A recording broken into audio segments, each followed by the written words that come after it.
Vous êtes-vous déjà demandé comment vous réagiriez si tout ce qui compte pour vous venait à disparaître soudainement? Le livre de Job nous conduit dans un parcours profond et bouleversant qui prend racine dans cette réalité dramatique.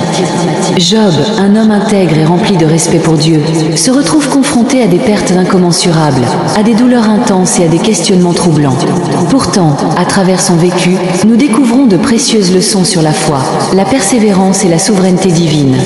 Dans cette étude complète du livre de Job, nous plongerons dans des dialogues captivants, des réflexions profondes et des révélations puissantes. Nous suivrons Job dans son combat contre la souffrance, ses échanges avec ses amis et sa quête de réponse face à l'injustice.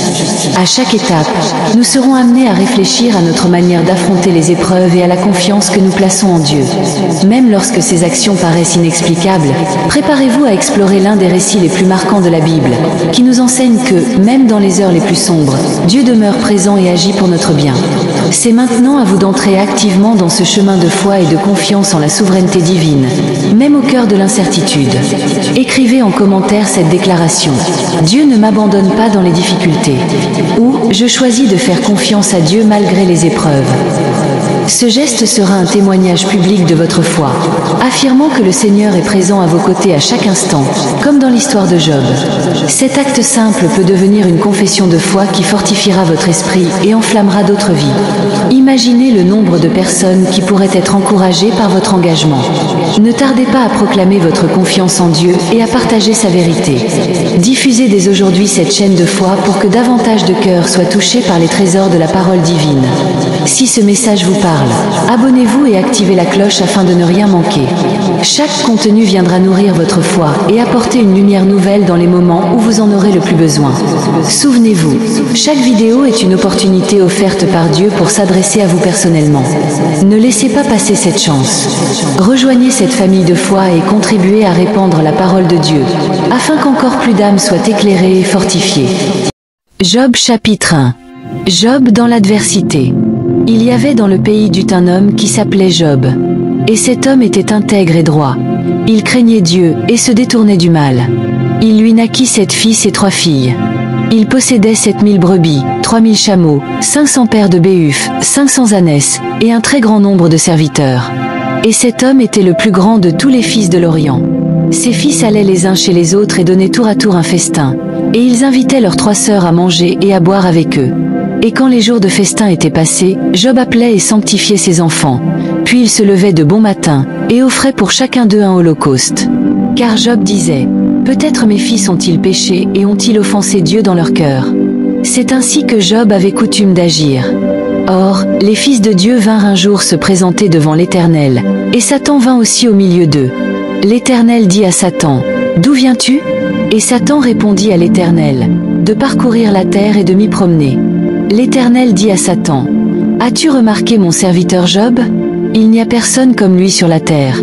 C'est un homme intègre et droit, craignant Dieu et se détournant du mal. » Et Satan répondit à l'Éternel, « Est-ce d'une manière désintéressée que Job craint Dieu?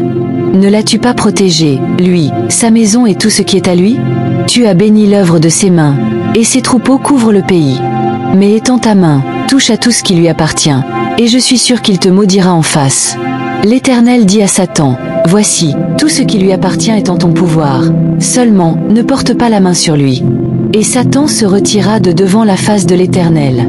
Un jour que les fils et les filles de Job mangeaient et buvaient du vin dans la maison de leur frère aîné, il arriva auprès de Job un messager, qui dit, « Les béhufs labouraient, et les ânesses paissaient à côté d'eux.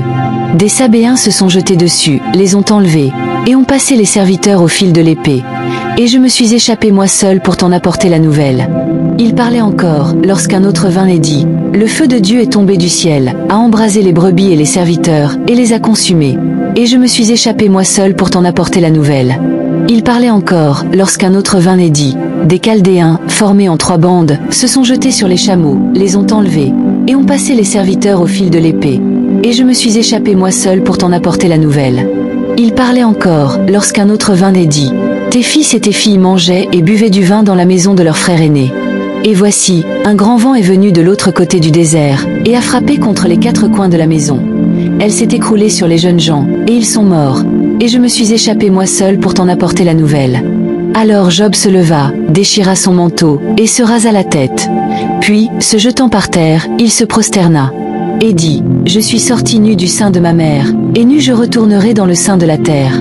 L'Éternel a donné, et l'Éternel a ôté, que le nom de l'Éternel soit béni. » En tout cela, Job ne pécha point et n'attribua rien d'injuste à Dieu. Job chapitre 2.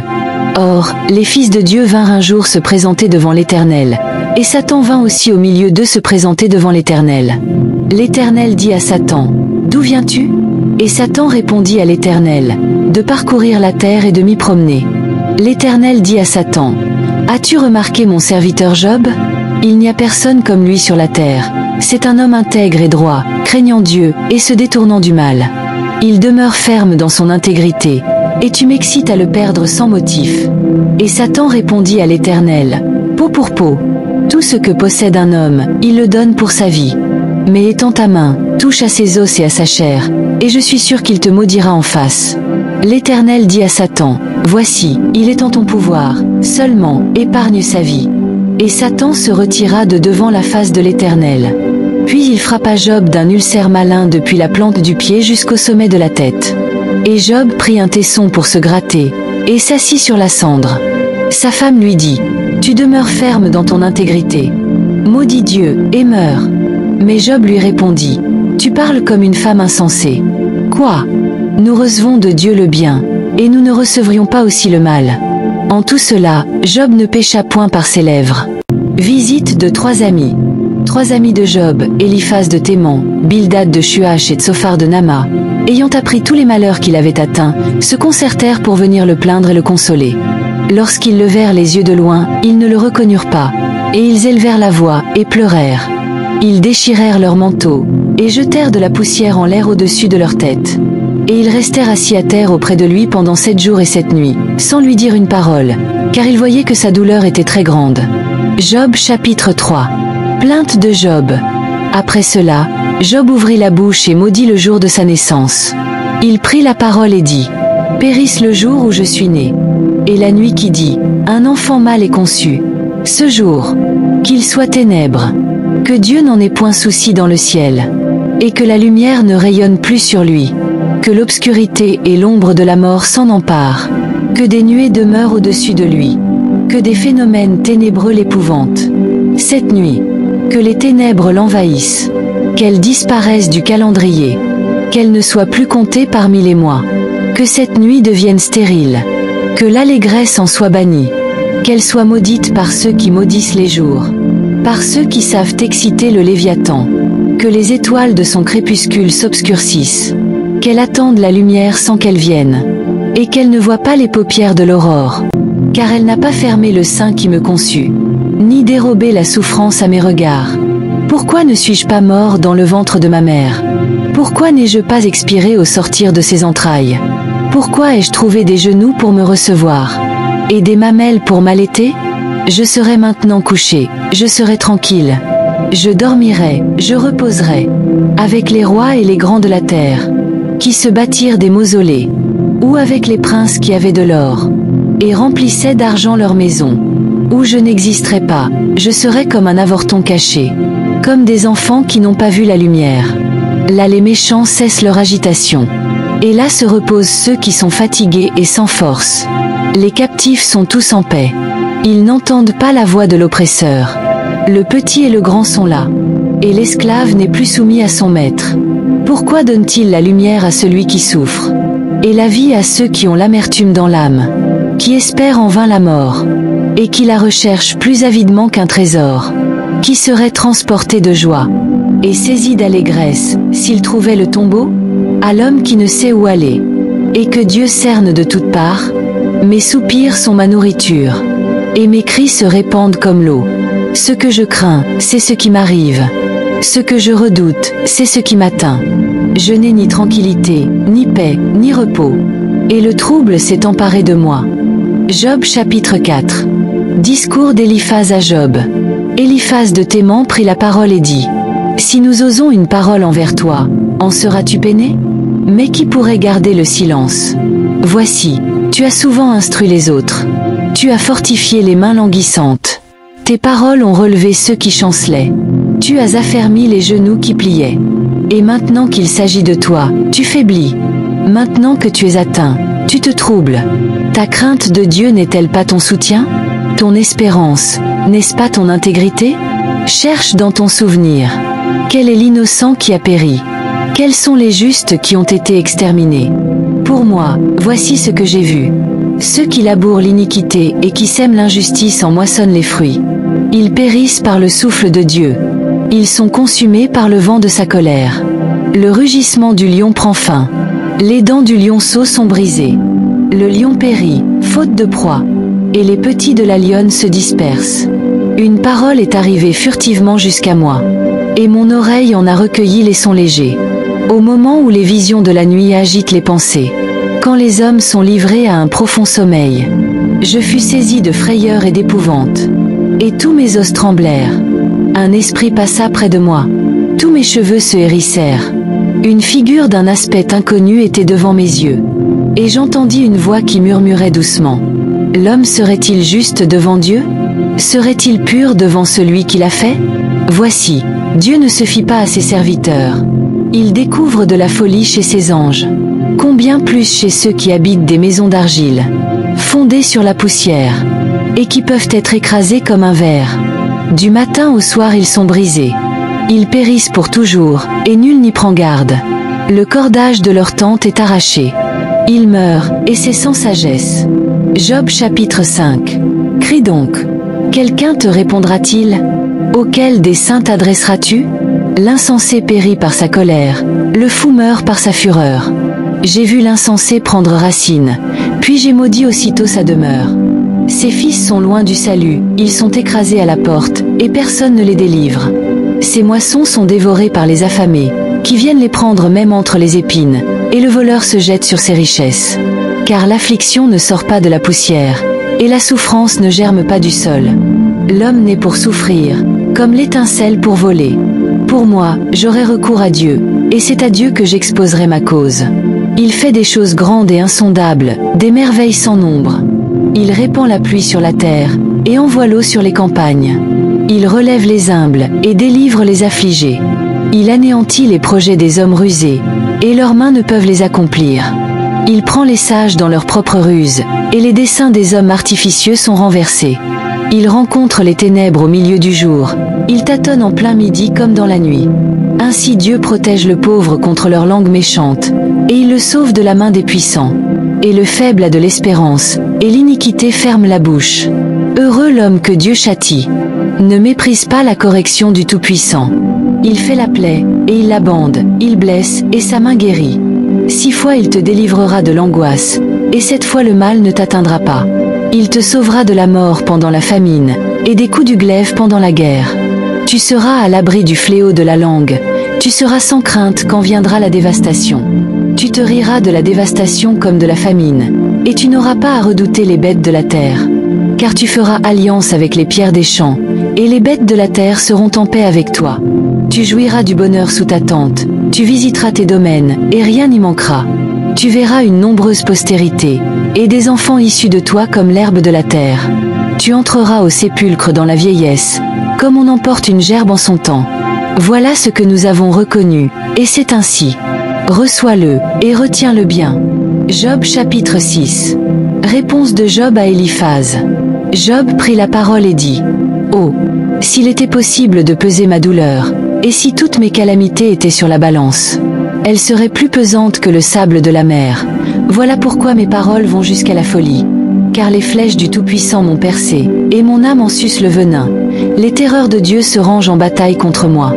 L'âne sauvage crie-t-il près de l'herbe? Le bœuf mugit-il auprès de son fourrage? Ce qui est fade se mange-t-il sans sel? Y a-t-il de la saveur dans le blanc d'un œuf? Ce que je voudrais ne pas toucher, c'est là ma nourriture, si dégoûtante soit-elle. Oh, que Dieu veuille exaucer mon vœu, et qu'il accomplisse mon espérance. Qu'il plaise à Dieu de m'écraser, qu'il étende sa main et qu'il m'achève. Il me resterait du moins une consolation, une joie dans les mots dont il m'accable. C'est que je n'ai pas violé les paroles du Saint. Que ai-je encore à espérer? Et pourquoi patienter? Ma force est-elle celle des pierres?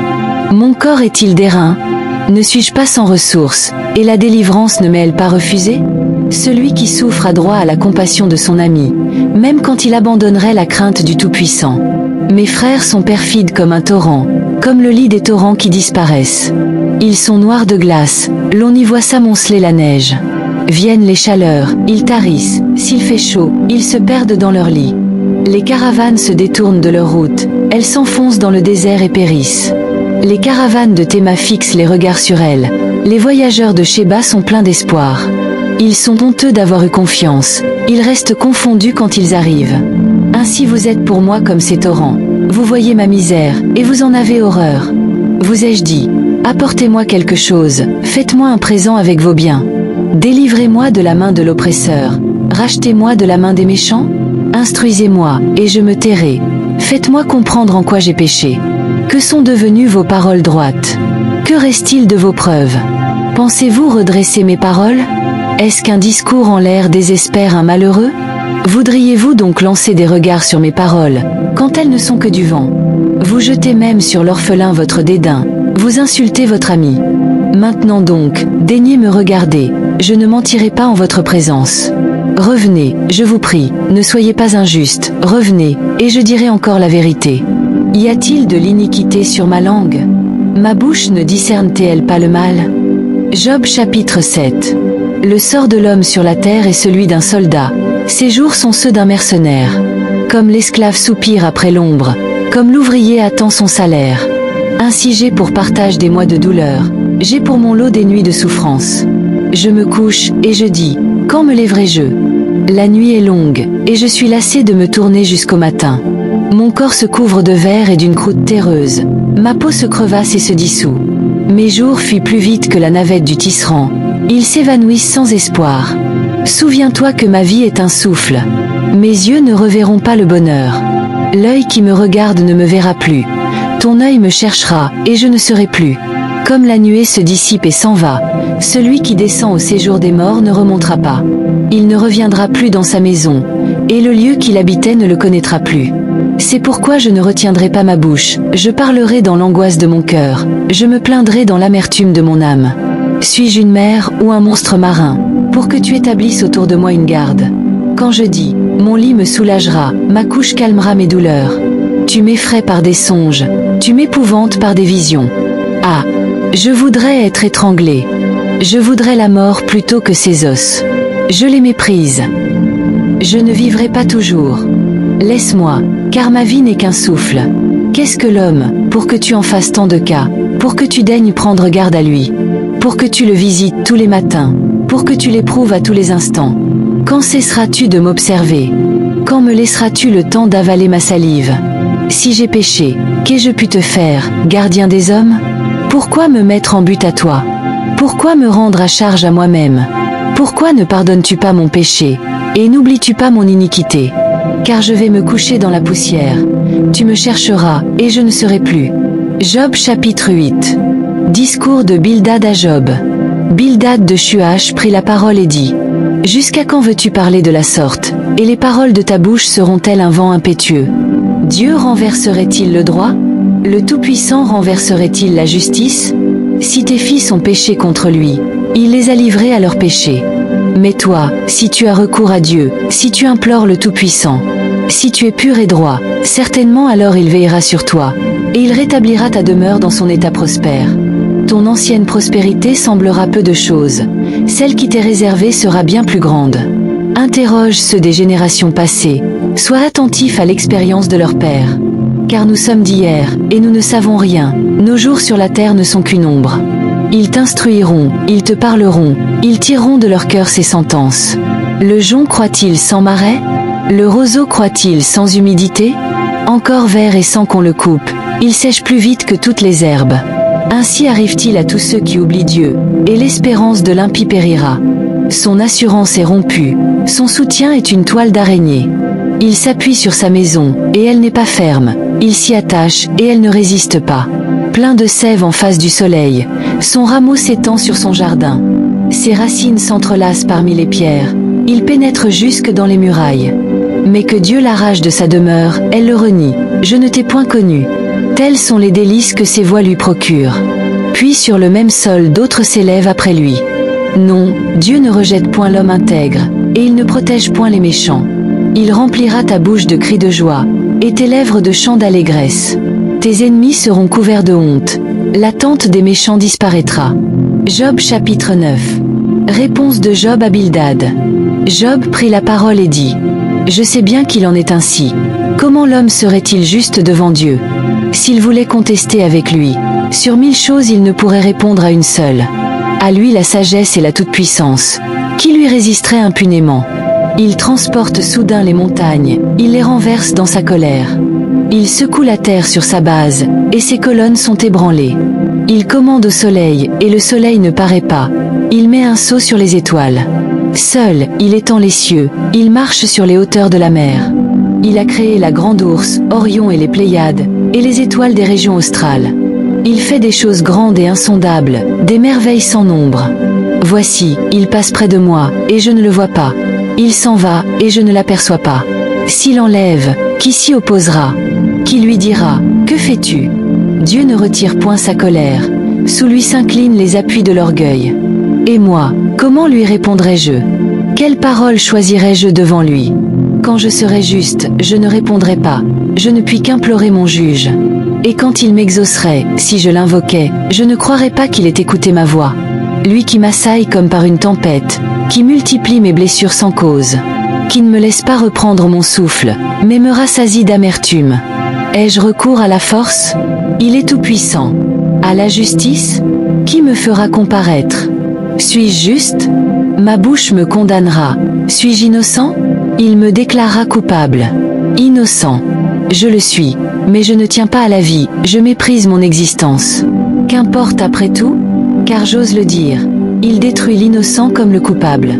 Quand le fléau donne soudain la mort, il se rit de l'épreuve des innocents. La terre est livrée aux mains du méchant. Il voile la face des juges. Si ce n'est pas lui, qui est-ce donc? Mes jours sont plus rapides qu'un courrier. Il fuit sans avoir vu le bonheur. Il passe comme les navires de jonc, comme l'aigle qui fond sur sa proie. Si je dis, je veux oublier mes souffrances, laisser ma tristesse, reprendre courage. Je suis effrayé de toutes mes douleurs. Je sais que tu ne me tiendras pas pour innocent. Je serai jugé coupable. Pourquoi me fatiguer en vain? Quand je me laverai dans la neige, quand je purifierai mes mains avec du savon, tu me plongerais dans la fange, et mes vêtements m'auraient en horreur. Il n'est pas un homme comme moi, pour que je lui réponde, pour que nous allions ensemble en justice. Il n'y a pas entre nous d'arbitre, qui pose sa main sur nous deux, qu'il retire sa verge de dessus moi, que cette terreur ne me trouble plus. Alors je parlerai et je ne le craindrai pas. Autrement, je ne suis point à moi-même. Job chapitre 10. Mon âme est dégoûtée de la vie. Je donnerai cours à ma plainte, je parlerai dans l'amertume de mon âme. Je dis à Dieu, ne me condamne pas. Fais-moi savoir pourquoi tu me prends à partie. Prends-tu plaisir à m'opprimer, à repousser l'ouvrage de tes mains, et à faire briller ta faveur sur le conseil des méchants? As-tu des yeux de chair? Vois-tu comme voit un homme? Tes jours sont-ils comme les jours de l'homme, et tes années comme les années d'un homme? Pour que tu recherches mon iniquité, pour que tu t'enquières de mon péché, sachant bien que je ne suis pas coupable, et que nul ne peut me délivrer de ta main? Tes mains m'ont formé, elles m'ont créé, elles m'ont façonné tout entier. Et tu me détruirais. Souviens-toi que tu m'as façonné comme de l'argile, et tu me réduirais en poussière. Ne m'as-tu pas coulé comme du lait? Ne m'as-tu pas caillé comme du fromage? Tu m'as revêtu de peau et de chair, tu m'as tissé d'os et de nerfs. Tu m'as accordé ta grâce avec la vie, tu m'as conservé par tes soins et ta providence. Voici ce que tu cachais dans ton cœur, voici ce que tu avais dans l'esprit. Si je pêche, tu m'observes, tu ne me pardonnes pas mon iniquité. Suis-je coupable? Malheur à moi! Suis-je innocent? Je n'ose lever la tête, rassasié de confusion, enivré de misère. Et si j'ose la lever, tu me poursuis comme un lion, tu me frappes encore par des prodiges. Tu opposes de nouveaux témoins à moi, tu redoubles ta colère contre moi, tu m'assailles de troupes toujours nouvelles. Pourquoi m'as-tu fait sortir du sein de ma mère? Je serais mort, et aucun œil ne m'aurait vu. Je serais comme si je n'eusse pas existé, et j'aurais passé du sein maternel au sépulcre. Mes jours ne sont-ils pas en petit nombre? Cesse donc, et laisse-moi, que je respire un peu, avant que je m'en aille pour ne plus revenir vers le pays des ténèbres et de l'ombre de la mort. Pays d'une obscurité profonde, où règne l'ombre de la mort et le chaos, et où la lumière est semblable aux ténèbres. Job chapitre 11. Discours de Tsophar à Job. Tsophar de Nama prit la parole et dit: Cette multitude de paroles ne recevra-t-elle pas de réponse? Et un homme plein de paroles sera-t-il justifié? Tes vains propos feront-ils taire les gens? Te moqueras-tu, sans que personne te confonde? Tu dis: Ma manière de voir est juste, et je suis pur à tes yeux. Oh! Si Dieu voulait parler, s'il ouvrait les lèvres pour te répondre, et s'il te révélait les secrets de la vraie sagesse à double face, tu verrais alors que Dieu oublie une partie de ton iniquité. Prétends-tu sonder les pensées de Dieu, parvenir à la connaissance parfaite du Tout-Puissant? Elle est aussi haute que les cieux. Que feras-tu? Plus profonde que le séjour des morts. Que sauras-tu? La mesure en est plus longue que la terre, elle est plus large que la mer. S'il passe, s'il saisit, s'il traîne à son tribunal, qui s'y opposera? Car il connaît les vicieux, il voit facilement les coupables. Un homme borné deviendra intelligent, quand un petit âne sauvage naîtra homme. Pour toi, si tu affermis ton cœur, et si tu étends vers Dieu tes mains, si tu éloignes l'iniquité de ta main, et si l'injustice n'habite pas sous ta tente, alors tu lèveras ton front sans tache, tu seras ferme et sans crainte. Tu oublieras tes souffrances, tu t'en souviendras comme des eaux écoulées. Ton existence sera plus éclatante que le soleil en plein midi, tes ténèbres seront comme la lumière du matin. Tu seras plein de confiance, et ton espérance ne sera plus vaine. Tu regarderas autour de toi, et tu te coucheras en sûreté.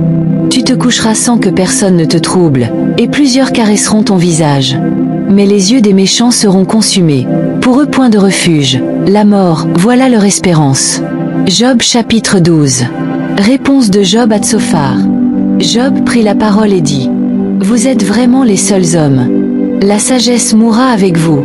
J'ai aussi un cœur comme vous, moi, je ne vous suis point inférieur. Et qui ne sait les choses que vous dites? Je suis un objet de risée pour mes amis, moi qui invoquais Dieu et que Dieu exauçait. Le juste, l'innocent est un objet de risée. Au malheur le mépris. C'est la devise des heureux. Au coup destiné à chanceler, ils poussent du pied. Les demeures des ravisseurs sont en paix. Ceux qui provoquent Dieu sont en sécurité. Ceux qui ont leur Dieu dans leurs mains. Interroge les bêtes, elles t'instruiront. Les oiseaux du ciel, ils te l'apprendront. Parle à la terre, elle t'instruira. Et les poissons de la mer te le raconteront. Qui ne reconnaît chez eux la preuve que la main de l'Éternel a fait toutes choses? Il tient dans sa main l'âme de tout ce qui vit, le souffle de toute chair d'homme. L'oreille ne discerne-t-elle pas les paroles, comme le palais savoure les aliments? Chez les vieillards se trouve la sagesse, et une longue vie donne l'intelligence. En Dieu réside la sagesse et la puissance. Le conseil et l'intelligence lui appartiennent. Ce qu'il renverse ne sera point rebâti, celui qui l'enferme ne sera point délivré. Il retient les eaux, tout se dessèche, il les lâche, elles bouleversent la terre. Il possède la force et la prudence. Celui qui s'égare et celui qui égare sont à lui. Il emmène captifs les conseillers. Il trouble le jugement des juges. Il dénoue la ceinture des rois. Il met une corde autour de leurs reins. Il emmène captifs les prêtres. Il fait tomber les puissants. Il ôte la parole aux hommes sûrs. Il enlève le discernement aux vieillards. Il verse le mépris sur les grands. Il délie la ceinture des forts. Il met à nu les profondeurs des ténèbres. Il produit à la lumière l'ombre de la mort. Il donne de l'accroissement aux nations, et il les fait périr. Il les étend, et il les ramène. Il enlève l'intelligence aux chefs des peuples. Il les fait errer dans les déserts sans chemin. Il tâtonne dans les ténèbres, sans lumière. Il les fait errer comme des gens ivres. Job chapitre 13. Voici, mon œil a vu tout cela. Mon oreille l'a entendu et y a pris garde. Ce que vous savez, je le sais aussi. Je ne vous suis point inférieur. Mais je veux parler au Tout-Puissant. Je désire plaider ma cause devant Dieu. Quant à vous, vous n'êtes que des forgeurs de mensonges. Vous êtes tous des médecins de néant. Oh, si vous gardiez le silence, vous passeriez pour sages. Écoutez, je vous prie, ma défense, et soyez attentifs au plaidoyer de mes lèvres. Est-ce pour Dieu que vous parlez iniquité? Est-ce pour lui que vous dites des mensonges? Avez-vous pour lui des égards partiaux? Cherchez-vous à plaider pour Dieu? Vous serait-il agréable, s'il vous sondait? Vous moquerez-vous de lui comme on se moque d'un homme? Certainement il vous reprendra. Si en secret vous avez des égards partiaux, sa majesté ne vous épouvantera-t-elle pas? Sa terreur ne tombera-t-elle pas sur vous? Vos maximes sont des proverbes de cendre. Vos retranchements sont des retranchements de boue. Taisez-vous, laissez-moi. Je parlerai, Quoi qu'il m'en arrive. Pourquoi prendrais-je ma chair entre mes dents? Pourquoi mettrais-je ma vie dans mes mains? Voici, il me tuera, je n'ai rien à espérer. Mais devant lui je défendrai ma conduite. Cela même sera ma délivrance. Car un impie n'ose paraître devant lui. Écoutez, écoutez mes paroles. Prêtez l'oreille à ce que je vais dire. Voici, j'ai préparé ma cause. Je sais que j'ai raison. Quelqu'un disputera-t-il contre moi? Alors je me tais, et j'expire. Seulement, accorde-moi 2 choses, ô Dieu. Et alors je ne me cacherai pas loin de ta face. Retire ta main de dessus moi. Et que tes terreurs ne me troublent plus. Puis appelle, et je répondrai. Ou bien je parlerai, et tu répliqueras. Combien ai-je de fautes et de péchés? Fais-moi connaître mes transgressions et mes péchés. Pourquoi caches-tu ta face? Et me prends-tu pour ton ennemi? Veux-tu frapper une feuille que le vent emporte? Veux-tu poursuivre une paille sèche? Car tu me charges d'amertume. Tu me fais expier les fautes de ma jeunesse. Tu mets mes pieds dans les ceps. Tu surveilles tous mes mouvements. Tu traces une limite à mes pas. Et l'homme tombe en pourriture comme une chose vermoulue, comme un vêtement que ronge la teigne. Job chapitre 14. L'homme né de la femme. Sa vie est courte, sans cesse agitée. Il naît, il est coupé comme une fleur. Il fuit et disparaît comme une ombre. Et c'est sur lui que tu as l'œil ouvert. Et tu me fais aller en justice avec toi. Comment d'un être souillé sortira-t-il un homme pur? Il n'en peut sortir aucun. Si ses jours sont fixés, si tu as compté ses mois, si tu en as marqué le terme qu'il ne saurait franchir, détourne de lui les regards, et donne-lui du relâche, pour qu'il ait au moins la joie du mercenaire à la fin de sa journée. Un arbre a de l'espérance. Quand on le coupe, il repousse. Il produit encore des rejetons. Quand sa racine a vieilli dans la terre, quand son tronc meurt dans la poussière, il renaît au simple contact de l'eau. Il pousse des branches comme une jeune plante. Mais l'homme meurt, et il perd sa force. L'homme expire, et où est-il? Les eaux des lacs s'évanouissent. Les fleuves tarissent et se dessèchent.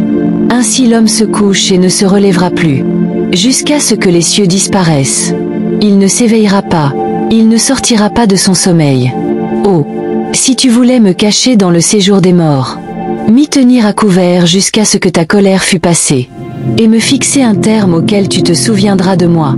Si l'homme une fois mort pouvait revivre, j'aurais de l'espoir pendant toute la durée de mes souffrances, jusqu'à ce que mon état vînt à changer. Tu appellerais alors, et je répondrais.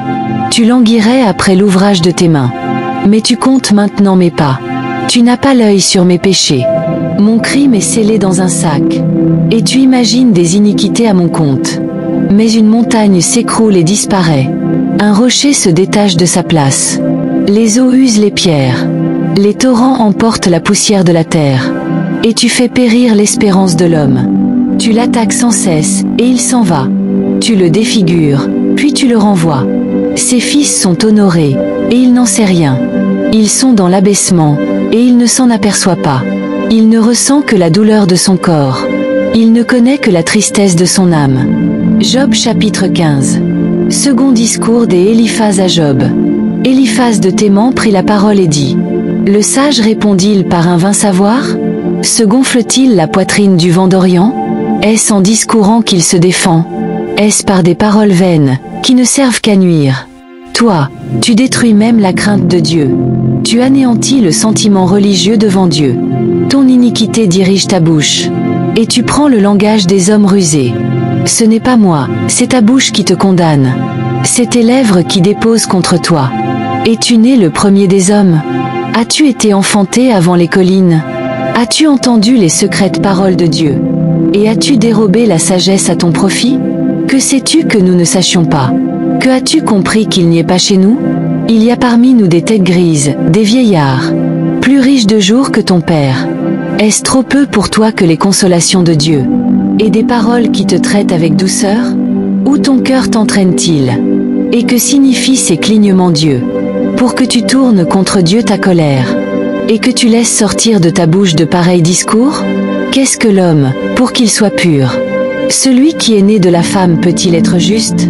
Voici, Dieu ne se fie pas à ses saints. Les cieux ne sont pas purs à ses yeux. Combien moins l'être abominable et pervers? l'homme qui boit l'iniquité comme l'eau. Je veux te dire, écoute-moi.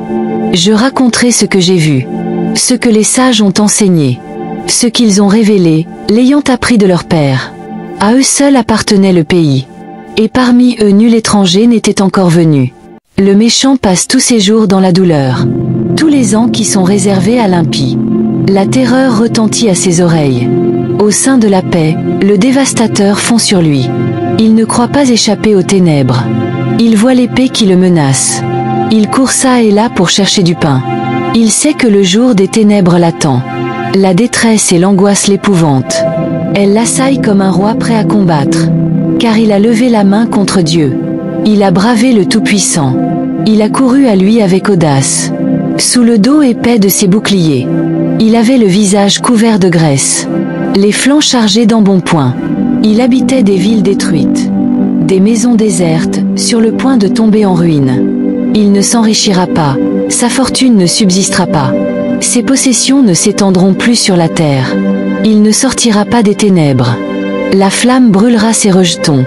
Et Dieu le fera périr par le souffle de sa bouche. Qu'il ne se fie pas à la vanité, il serait déçu. Car la vanité sera sa récompense. Elle arrivera avant le terme de ses jours. Et son rameau ne verdira plus.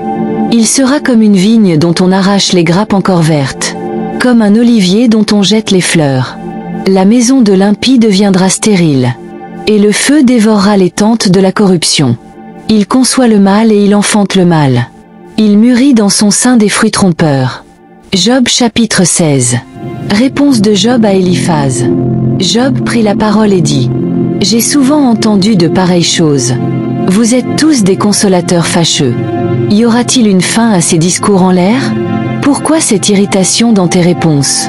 Moi aussi, je pourrais parler comme vous. Si vous étiez à ma place, je vous accablerais de paroles. Je secouerais la tête sur vous. Je vous fortifierais de la bouche. Le mouvement de mes lèvres calmerait votre douleur. Si je parle, ma douleur n'en est pas moins vive. Et si je me tais, en sera-t-il moins de moi? Maintenant, hélas, Dieu m'a épuisé. Il a ruiné toute ma maison. Tu m'as rempli de rides. Tu m'en rends témoin. Ma misère se dresse contre moi et m'accuse en face. Sa colère me déchire et s'acharne contre moi. Il grince des dents contre moi. Mon adversaire me regarde d'un œil perçant. Ils ouvrent contre moi leur bouche. Ils me frappent à la joue avec mépris. Ils se rassemblent en foule contre moi. Dieu me livre aux méchants. Il me précipite entre les mains des impies. J'étais tranquille, et il m'a secoué. Il m'a saisi par la nuque, il m'a brisé. Puis il m'a placé pourbu à ses traits. Ses traits m'entourent de toutes parts. Il me perce les reins sans pitié. Il répand ma bile sur la terre. Il me fait brèche sur brèche. Il fond sur moi comme un guerrier. J'ai cousu un sac sur ma peau. J'ai roulé ma tête dans la poussière. Mon visage est enflammé par les pleurs. Et l'ombre de la mort est sur mes paupières. Malgré l'absence de violence dans mes mains. Et malgré la pureté de ma prière. Terre, ne couvre point mon sang. Et que mon cri n'ait point de repos. Déjà maintenant, voici, mon témoin est dans les cieux. Mon défenseur est dans les lieux élevés. Mes amis se moquent de moi. C'est Dieu que j'implore avec larmes. Qu'il plaise à Dieu de faire droit à l'homme. Avec Dieu, comme un homme plaide pour son prochain. Car quelques années encore. Et je m'en irai sans retour par le sentier d'où l'on ne revient pas. Job chapitre 17. Mon souffle se perd. Mes jours s'éteignent. Le sépulcre m'attend. Je suis entouré de moqueurs. Et mon œil doit contempler leurs insultes. Sois toi-même mon garant auprès de toi. Autre que toi, qui me répondrait? Car tu as fermé leur cœur à l'intelligence. Aussi ne les laisseras-tu pas triompher. Celui-là invite des amis à partager son butin. Tandis que les yeux de ses enfants se consument. Il m'a rendu la fable des peuples. Et je suis un objet de mépris. Mon œil est éteint par la douleur. Tous mes membres sont comme une ombre. Les hommes droits en sont stupéfaits. Et l'innocent se soulève contre l'impie. Le juste néanmoins demeure ferme dans sa voie. Celui qui a les mains pures se fortifie de plus en plus. Mais vous tous, revenez à vos discours. Et je ne trouverai pas un sage parmi vous. Mes jours sont passés, mes projets sont anéantis. Les projets qui remplissaient mon cœur. Ils prétendent que la nuit, c'est le jour. que la lumière est proche, quand les ténèbres sont là. C'est le séjour des morts que j'attends pour demeure. C'est dans les ténèbres que je dresserai ma couche. Je crie à la fosse, tu es mon père. Et au ver, vous êtes ma mère et ma sœur. Mon espérance, où donc est-elle? Mon espérance, qui peut l'apercevoir? Elle descendra vers les portes du séjour des morts, quand nous reposerons ensemble dans la poussière. Job chapitre 18. Second discours de Bildad à Job. Bildad de Shuach prit la parole et dit: Quand mettrez-vous un terme à ces discours? Ayez de l'intelligence, puis nous parlerons. Pourquoi sommes-nous regardés comme des bêtes? Pourquoi ne sommes-nous à vos yeux que des brutes? Toi qui te déchires dans ta fureur, faut-il, pour toi, que la terre devienne déserte, que les rochers disparaissent de leur place? La lumière du méchant s'éteindra, et la flamme qui en sortait ne brillera plus. La lumière s'obscurcira sous sa tente, et sa lampe au-dessus de lui s'éteindra. Ses pas assurés seront à l'étroit, malgré ses efforts il tombera. Car il met les pieds dans un filet, il marche dans les mailles. Il est saisi au piège par le talon, et le filet s'empare de lui. Le lacet est caché dans la terre contre lui, et la trappe est sur son sentier. Des terreurs l'assiègent de toutes parts, elles le poursuivent au talon. La faim ronge ses forces, la misère est à ses côtés. Les membres de son corps sont dévorés, ses membres sont dévorés par le premier-né de la mort. Il est arraché de sa tente où il se croyait en sécurité, et traîné vers le roi des terreurs. On fixe sa demeure dans ce qui n'est pas à lui. Du soufre est répandu sur sa demeure. En bas, ses racines se dessèchent, en haut, ses branches sont coupées. Sa mémoire disparaît de la terre, son nom n'est plus sur la face des champs. Il est poussé de la lumière dans les ténèbres, il est chassé du monde. Il ne laisse ni enfant ni postérité parmi son peuple, ni survivant dans les lieux qu'il habitait. Les générations à venir seront étonnées de sa ruine, et la génération présente en sera saisie d'effroi. Telles sont les demeures du méchant. Telle est la place de celui qui ne connaît pas Dieu. Job chapitre 19. Réponse de Job à Bildad. Job prit la parole et dit: Jusqu'à quand affligerez-vous mon âme? Et m'écraserez-vous de vos discours? Voilà 10 fois que vous m'outragez. N'avez-vous pas honte de mal me traiter? Si réellement j'ai péché, mes égarements sont à moi. Voulez-vous triompher à mes dépens, et me reprocher mes propres opprobres? Sachez alors que c'est Dieu qui m'a fait tort, qui m'a enveloppé de son filet. Voici, je crie à la violence, et nul ne répond. J'implore justice, et point de justice. Il m'a fermé toute issue, et je ne puis passer. Il a répandu les ténèbres sur mon sentier. Il m'a dépouillé de ma gloire. Il a enlevé la couronne de ma tête. Il m'a détruit de toutes parts, et je m'en vais. Il a arraché mon espérance comme un arbre. Sa colère s'est enflammée contre moi. Il m'a regardé comme son ennemi. Ses troupes sont venues ensemble. Elles ont frayé leur chemin jusqu'à moi. Elles ont campé autour de ma tente. Il a éloigné de moi mes frères. Et mes amis se sont détournés de moi. Mes proches m'ont abandonné. Mes intimes m'ont oublié. Je suis un étranger pour mes serviteurs et mes servantes. Je ne suis plus à leurs yeux qu'un inconnu. J'appelle mon serviteur, et il ne répond pas. Je le supplie de ma bouche, et c'est en vain. Mon haleine est odieuse à ma femme. Et je suis en horreur au fils de ma mère. Même les enfants me méprisent. Si je me lève, ils parlent contre moi. Tous mes intimes m'ont en horreur. Et ceux que j'aimais se sont tournés contre moi. Mes os sont attachés à ma peau et à ma chair. Il ne me reste que la peau de mes dents. Ayez pitié de moi, vous mes amis. Car la main de Dieu m'a frappé. Pourquoi me poursuivre comme Dieu? Pourquoi vous montrer insatiable à mon égard? Oh, si mes paroles étaient écrites, si elles étaient écrites dans un livre, si avec un burin de fer et avec du plomb, elles étaient pour toujours gravées dans le roc. Mais je sais que mon Rédempteur est vivant, et qu'il se lèvera le dernier sur la terre. Quand ma peau sera détruite, il se lèvera. Quand je n'aurai plus de chair, je verrai Dieu. Je le verrai, et il me sera favorable. Mes yeux le verront, et non ceux d'un autre. Mon âme languit d'attente au-dedans de moi. Si vous dites, pourquoi le poursuivions-nous? La cause de ma ruine est en moi. Craignez pour vous le glaive, car les châtiments par le glaive sont terribles. Pour que vous sachiez qu'il y a un jugement. Job chapitre 20. Second discours de Tsophar à Job. Tsophar de Nama prit la parole et dit: Mes pensées me forcent à répondre, et c'est l'agitation intérieure qui m'y pousse. J'ai entendu des reproches qui m'outragent. Le souffle de mon intelligence donnera la réplique. Ne sais-tu pas que de tout temps, depuis que l'homme a été placé sur la terre, le triomphe des méchants a été court, et la joie de l'impie momentanée? Quand il s'élèverait jusqu'aux cieux, et que sa tête toucherait aux nues, il périra pour toujours comme son ordure. Ceux qui le voyaient diront, où est-il? Il s'envolera comme un songe, et on ne le trouvera plus. Il s'évanouira comme une vision nocturne. L'œil qui le regardait ne le regardera plus. Le lieu qu'il habitait ne le verra plus. Ses fils seront assaillis par les pauvres, et ses mains restitueront ce qu'il a pris par la violence. La vigueur de la jeunesse, qui remplissait ses membres, aura sa couche avec lui dans la poussière. Le mal était doux à sa bouche, il le cachait sous sa langue. Il le savourait sans l'abandonner. Il le retenait au milieu de son palais. Mais sa nourriture se transformera dans ses entrailles. Elle deviendra du fiel de vipère dans son sein. Il a englouti des richesses, il les vomira. Dieu les chassera de son ventre. Il suce du venin de vipère. La langue de l'aspic le tuera. Il ne verra plus couler les ruisseaux, les torrents, les flots de miel et de lait. Il rendra ce qu'il a gagné, et n'en jouira plus. Il restituera ce qu'il a pris, et ne s'en réjouira plus. Car il a opprimé, délaissé les pauvres, il a enlevé des maisons au lieu de les bâtir. Son avidité n'a point connu de borne, mais il ne sauvera pas ce qu'il a de plus cher. Rien n'échappait à sa voracité, c'est pourquoi son bonheur ne durera pas. Au sein de l'abondance, il sera dans la détresse. La main de tous les misérables fondra sur lui.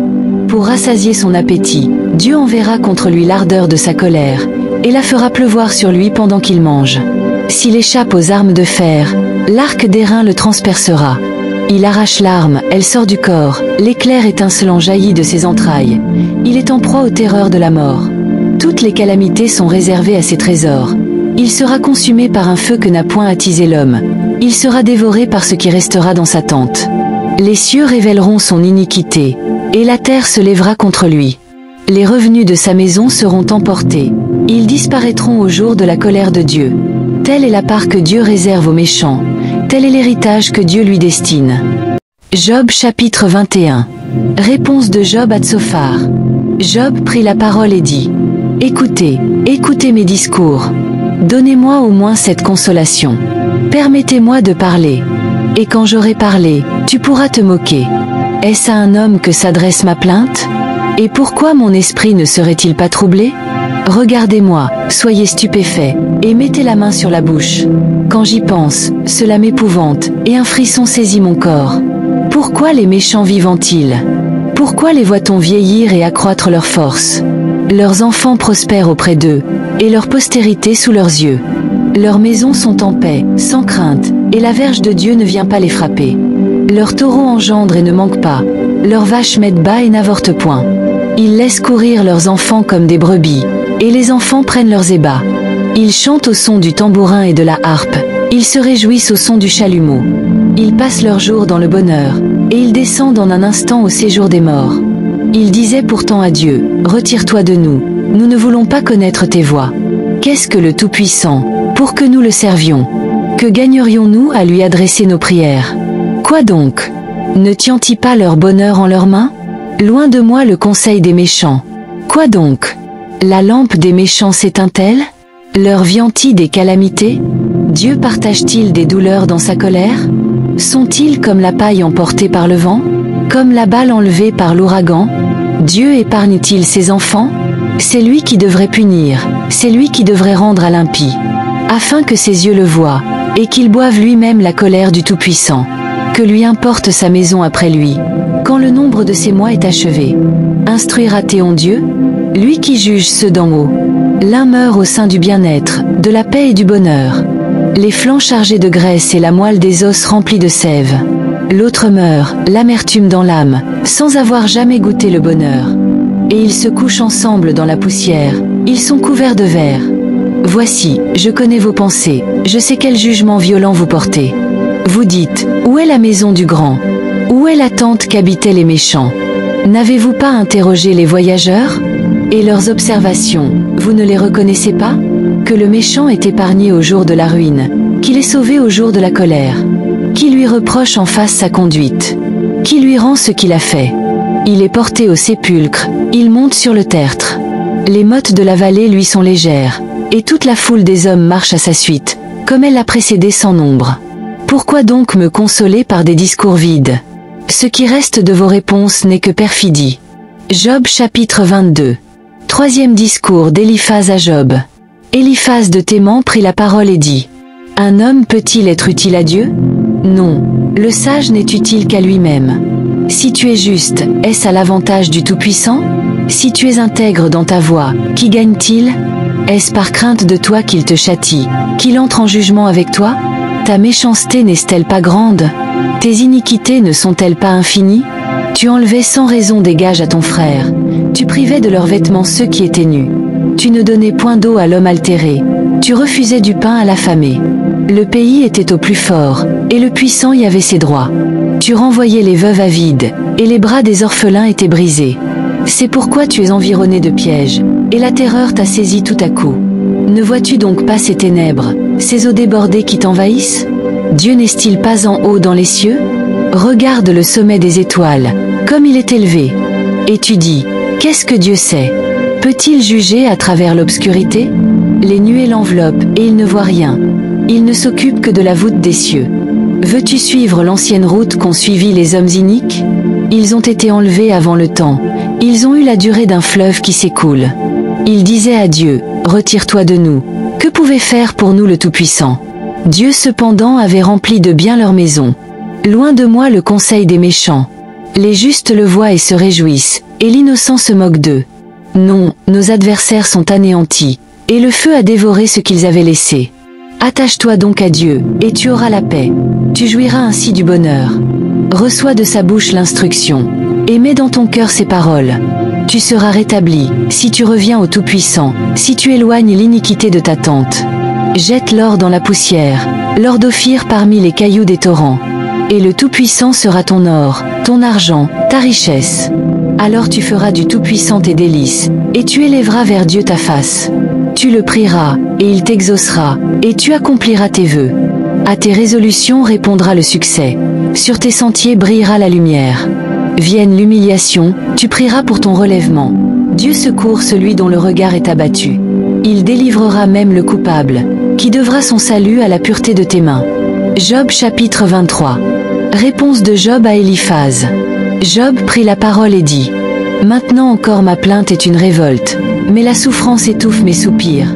Oh, si je savais où le trouver, si je pouvais arriver jusqu'à son trône. Je plaiderais ma cause devant lui, je remplirais ma bouche d'arguments. Je connaîtrais ce qu'il peut avoir à répondre, je verrais ce qu'il aurait à me dire. Emploierait-il toute sa force pour me combattre? Ne daignerait-il pas au moins m'écouter? Ce serait un homme droit qui plaiderait avec lui, et je serais pour jamais absous par mon juge. Mais, si je vais à l'Orient, il n'y est pas. Si je vais à l'Occident, je ne le trouve pas. Est-il occupé au nord, je ne puis le voir. Se cache-t-il au midi, je ne puis l'apercevoir. Il sait néanmoins quelle voie j'ai suivie.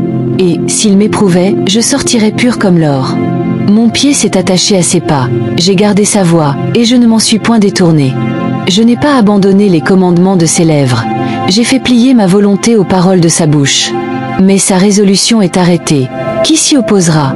Ce que son âme désire, il l'exécute. Il accomplira donc mes destinées. Il en a bien d'autres de même en réserve. Voilà pourquoi sa présence m'épouvante. Quand j'y pense, j'ai peur de lui.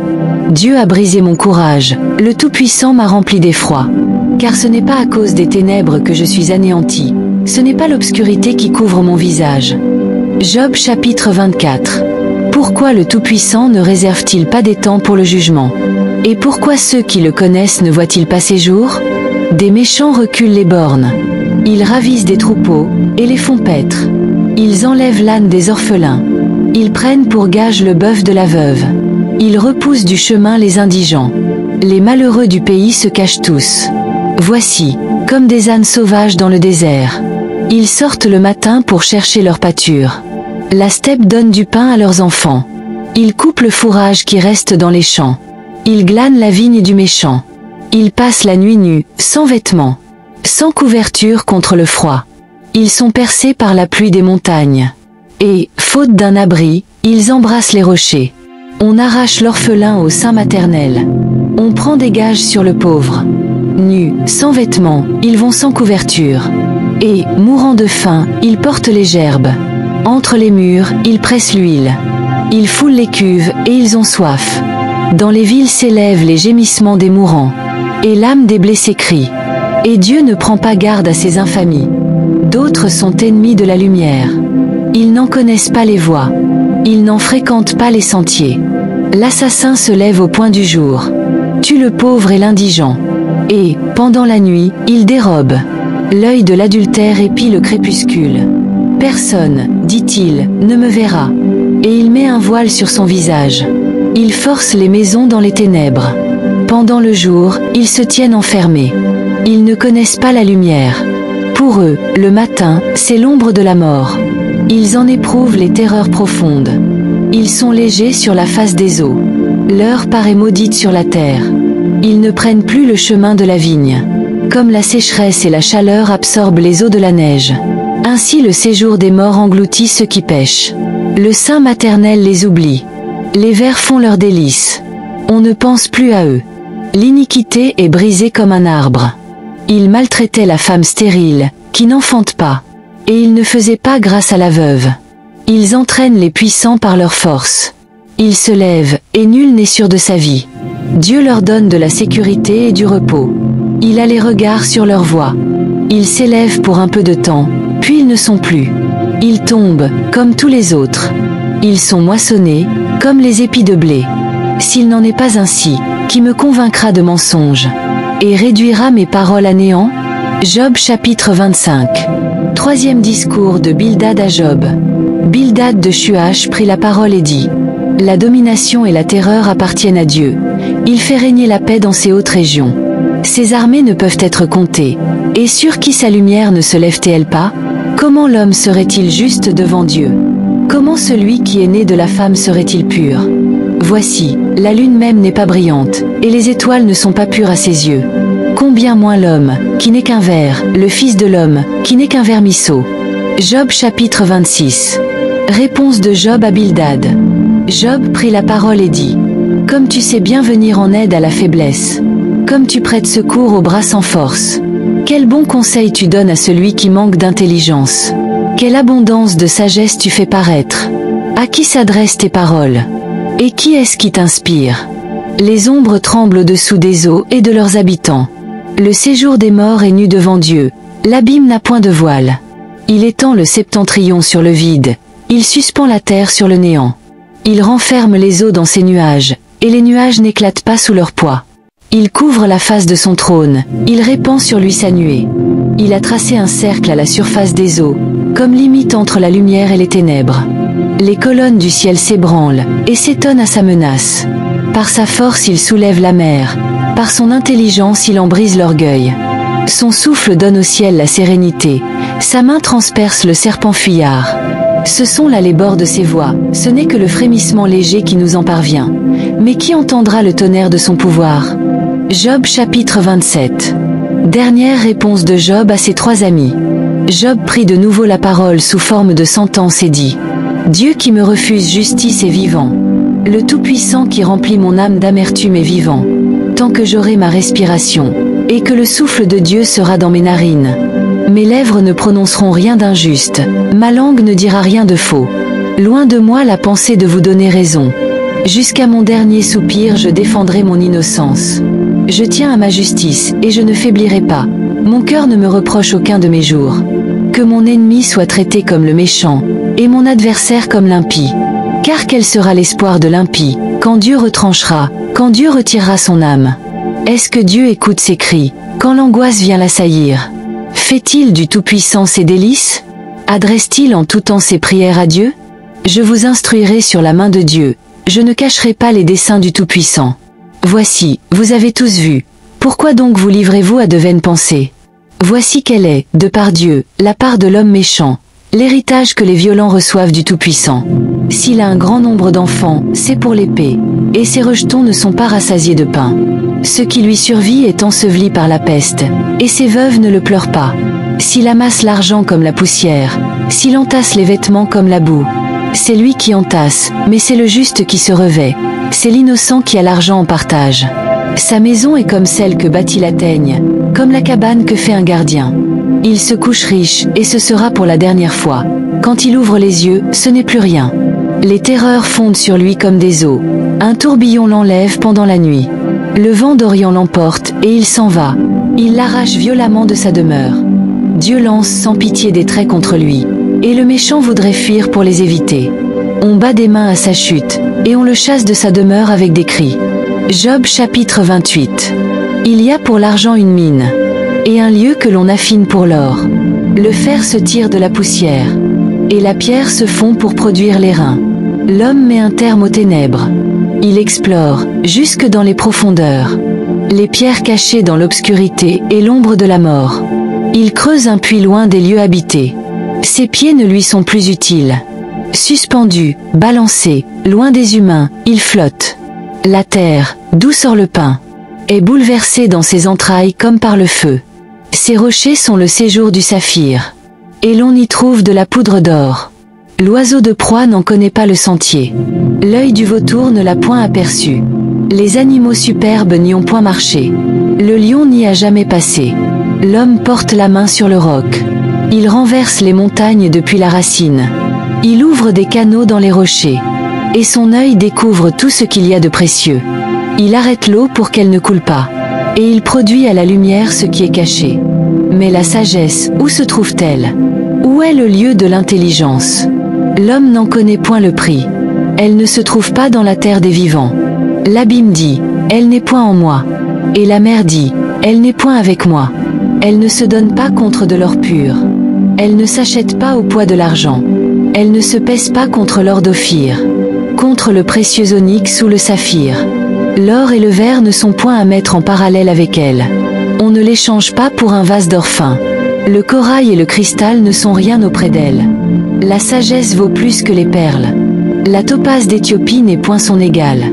L'or pur n'entre pas en balance avec elle. D'où vient donc la sagesse?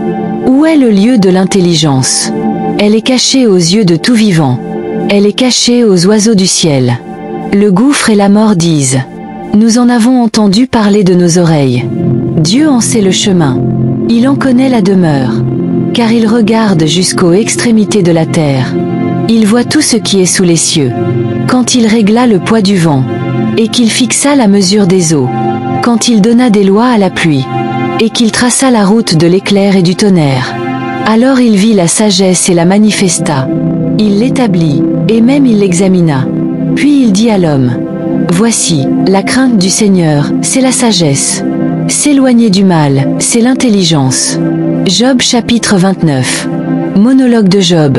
Son ancienne prospérité, ses souffrances actuelles, son innocence.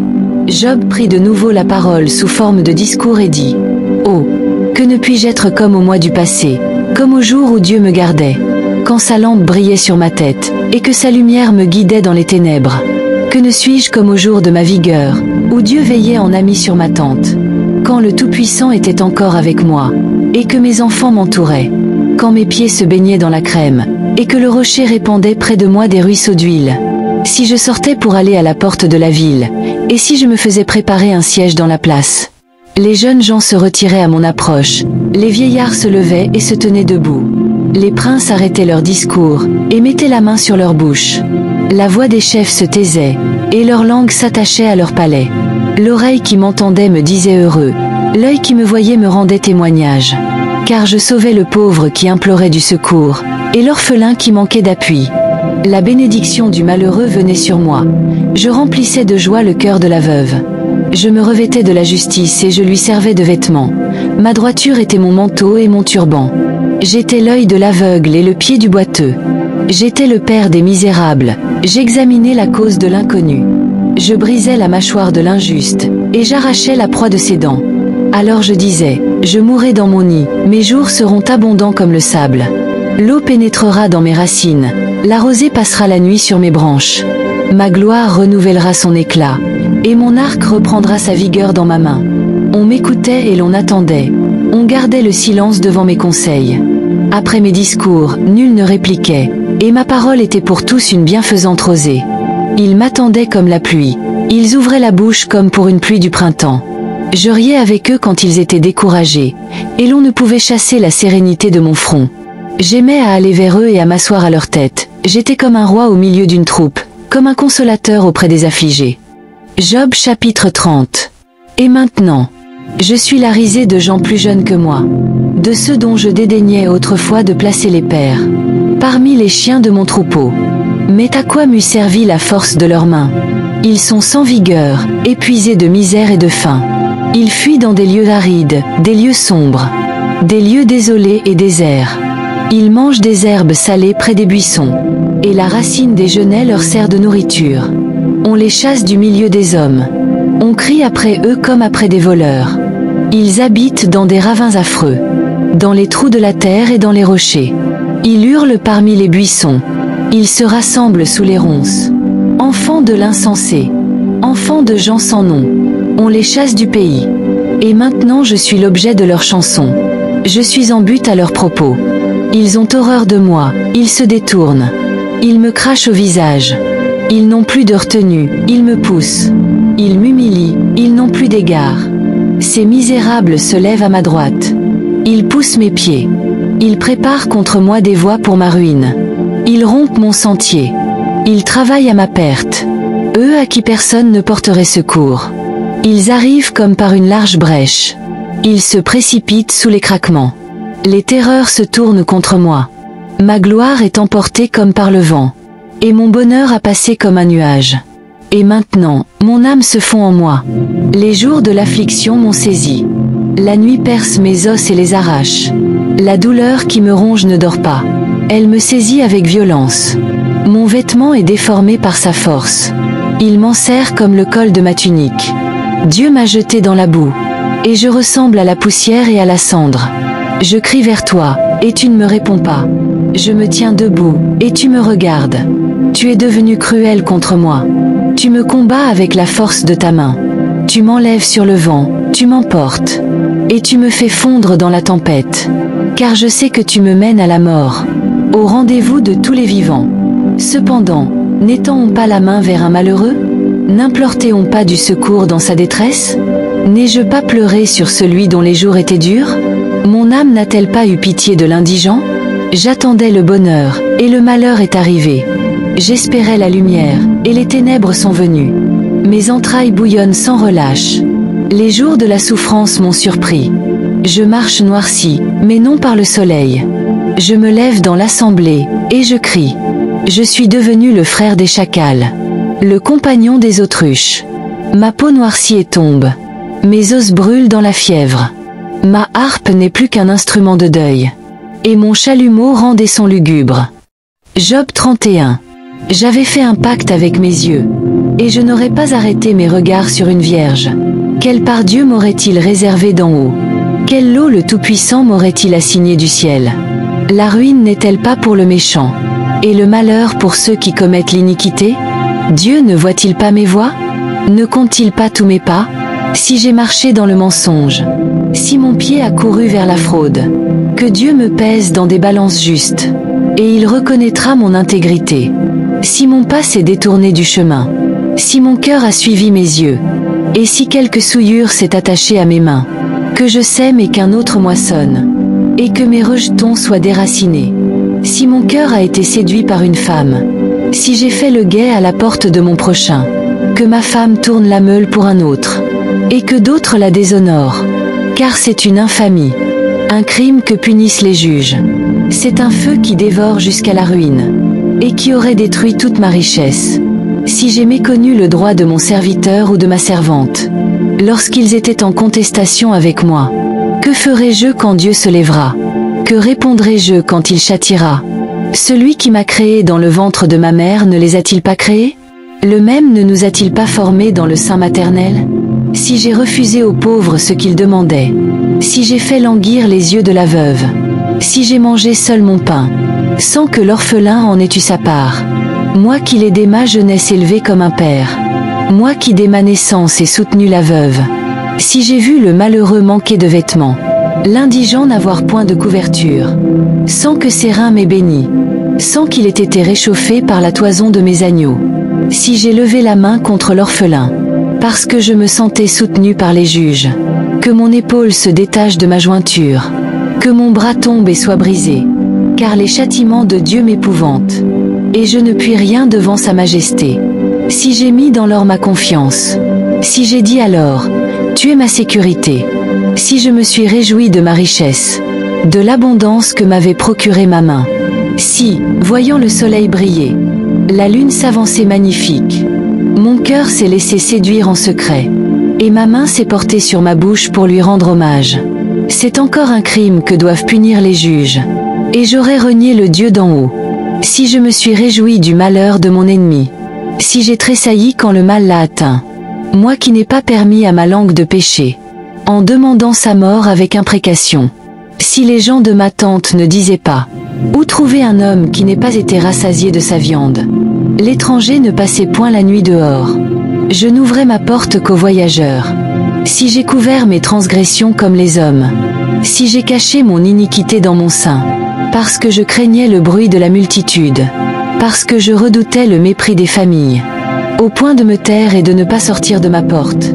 Oh, qui me fera trouver quelqu'un qui m'écoute? Voilà ma défense signée. Que le Tout-Puissant me réponde. Qui me donnera la plainte écrite par mon adversaire? Je la porterai sur mon épaule. Je l'attacherai comme une couronne. Je lui rendrai compte de tous mes pas. Je m'approcherai de lui comme un prince. Si ma terre crie contre moi, et que ses sillons versent des larmes, si j'ai mangé ses fruits sans les avoir payés, et fait mourir ses maîtres, qu'il y croise des épines au lieu de froment, et de l'ivraie au lieu d'orge. Fin des paroles de Job. Job chapitre 32. Discours d'Élihu. Ces trois hommes cessèrent de répondre à Job, parce qu'ils se regardaient comme justes. Alors s'enflamma de colère Élihu, fils de Barakel, le Buzite, de la famille de Ram. Sa colère s'enflamma contre Job, parce qu'il se justifiait lui-même plutôt que Dieu. Et sa colère s'enflamma contre ses trois amis, parce qu'ils ne trouvaient rien à répondre et que néanmoins ils condamnaient Job. Élihu avait attendu que Job eût parlé, parce qu'ils étaient plus âgés que lui. Mais quand Élihu vit que ces trois hommes n'avaient rien à répliquer, sa colère s'enflamma. Et Élihu, fils de Barakel, le Buzite, prit la parole et dit : « Je suis jeune, et vous êtes des vieillards. C'est pourquoi j'ai craint, j'ai redouté, de vous faire connaître mon sentiment. Je disais : les jours parleront, le grand nombre des années enseignera la sagesse. Mais en réalité, dans l'homme, c'est l'esprit, le souffle du Tout-Puissant, qui donne l'intelligence. Ce n'est pas l'âge qui procure la sagesse. Ce n'est pas la vieillesse qui donne le discernement. C'est pourquoi je dis, écoutez-moi. Je vais aussi faire connaître mon sentiment. J'ai attendu jusqu'à ce que vous eussiez parlé. J'ai prêté l'oreille à vos raisons, tandis que vous cherchiez des paroles. Je fixais mon attention sur vous. Voici, aucun de vous ne convainc Job. Aucun ne réfute ses discours. Ne dites donc pas, nous avons trouvé la sagesse. Dieu seul peut le confondre, ce n'est pas un homme. Il ne m'a pas dirigé ses paroles. Et je ne lui répondrai pas comme vous. Ils sont interdits, ils ne répondent plus. Ils ont la parole coupée. J'ai attendu, mais puisqu'ils ne parlent plus, puisqu'ils s'arrêtent et ne répliquent plus, je répondrai aussi de mon côté. Je ferai connaître aussi mon sentiment. Car je suis plein de paroles. L'esprit me presse au-dedans de moi. Mon intérieur est comme un vin sans issue, comme des outres neuves prêtes à éclater. Je parlerai pour respirer à l'aise. J'ouvrirai mes lèvres et je répondrai. Je ne ferai exception de personne. Et je ne flatterai aucun homme. Car je ne sais pas flatter. Mon Créateur m'en emporterait bien vite. Job chapitre 33. Écoute donc, Job, mes discours. Prête l'oreille à toutes mes paroles. Voici, j'ouvre la bouche. Ma langue se remue dans mon palais. C'est avec droiture de cœur que je vais parler. C'est la vérité pure que mes lèvres vont prononcer. L'Esprit de Dieu m'a créé, et le souffle du Tout-Puissant m'anime. Réponds-moi, si tu le peux. Prépare ta défense, tiens-toi prêt. Devant Dieu je suis ton semblable. J'ai été comme toi formé de la boue. Ainsi ma terreur ne te troublera pas. Et mon poids ne pèsera pas sur toi. Mais tu as dit à mes oreilles, et j'ai entendu le son de tes paroles. Je suis pur, sans péché. Je suis net, il n'y a point d'iniquité en moi. Et Dieu trouve contre moi des motifs de haine. Il me traite comme son ennemi. Il met mes pieds dans les ceps. Il surveille tous mes mouvements. Je te répondrai qu'en cela tu n'as pas raison. Car Dieu est plus grand que l'homme. Veux-tu donc disputer avec lui? Parce qu'il ne rend pas compte de tous ses actes? Dieu parle cependant, tantôt d'une manière, tantôt d'une autre, et l'on n'y prend point garde. Il parle par des songes, par des visions nocturnes. Quand les hommes sont livrés à un profond sommeil, quand ils sont endormis sur leur couche, alors il leur donne des avertissements, et met le sceau à ses instructions, afin de détourner l'homme du mal, et de le préserver de l'orgueil, afin de garantir son âme de la fosse, et sa vie des coups du glaive. Par la douleur aussi l'homme est repris sur sa couche. Quand une lutte continue vient agiter ses os, alors il prend en dégoût le pain, même les aliments les plus exquis. Sa chair se consume et disparaît. Ses os qu'on ne voyait pas sont mis à nu. Son âme s'approche de la fosse, et sa vie des messagers de la mort. Mais s'il se trouve pour lui un ange intercesseur, un d'entre les 1000, qui annonce à l'homme la voie qu'il doit suivre, Dieu a compassion de lui et dit à l'ange: délivre-le, afin qu'il ne descende pas dans la fosse. J'ai trouvé une rançon, et sa chair a plus de fraîcheur qu'au premier âge. Il revient au jour de sa jeunesse. Il adresse sa prière à Dieu, et Dieu lui est propice. Il se rend avec joie en sa présence. Il proclame aux hommes sa justice. Il chante devant les hommes et dit: j'ai péché, j'ai violé la justice, et je n'en ai pas été puni comme je le méritais. Dieu a délivré mon âme pour qu'elle n'entrât pas dans la fosse, et ma vie s'épanouit à la lumière.